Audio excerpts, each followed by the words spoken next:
еще много вопросов, но один из вопросов, который имеет большой, скажем, такой общественный запрос, это вопрос об анонимах. Вопиющие вещи можно читать в наших социальных сетях.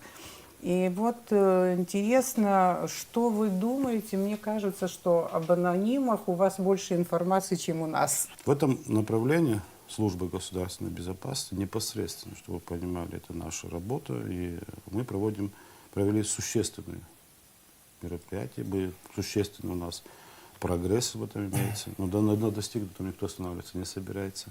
Если некоторые анонимы, которые достаточно активно участвовали в нашей жизни, как-то исчезли с эфира, то, наверное, это тоже какие-то заслуги службы госбезопасности.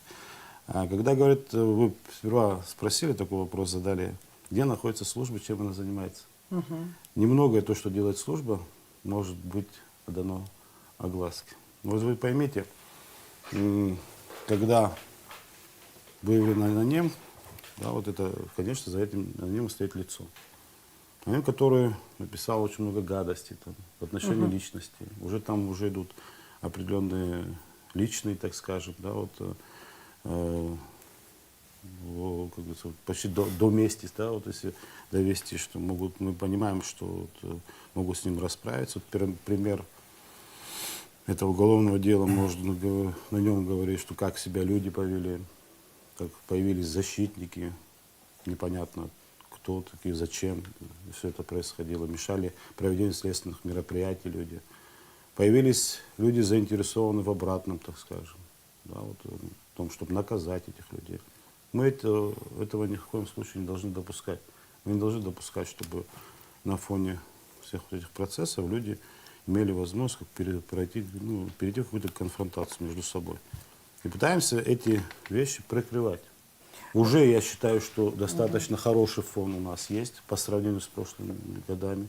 Уже люди как-то осторожнее себя ведут. Вот законодательной базы достаточно вот для того, чтобы наказать людей, которые позволяют себе клевету, которые публично делают заявления, в том числе и вот в интернете. По данному вопросу у нас законодательной базы недостаточно, потому что это все, так скажем, современные преступления. И в наших законах много чего не прописано, все, что происходит в электронной сфере.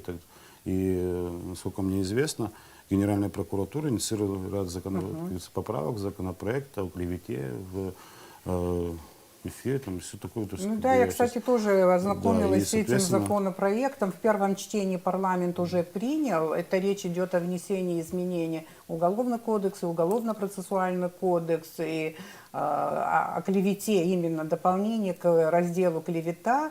И там не только намечаются, ну если, конечно, в окончательном варианте примут этот документ, значительное увеличение штрафа, но еще ответственность может быть более суровая. Это лишение свободы на год, на 2 и даже до 3 лет.